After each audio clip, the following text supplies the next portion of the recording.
Guys, magluluto tayo ng Bicol Express.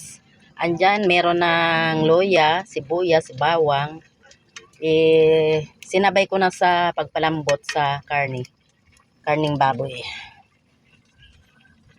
Pag malambot na guys, ilalagay natin tong talong.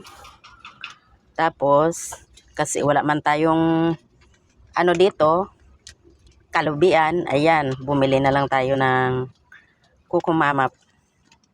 Tapos kung, ayan o, sili, kung kulang yung anghang, dadagdagan natin. Ayan guys. Ayan guys, linunod na natin.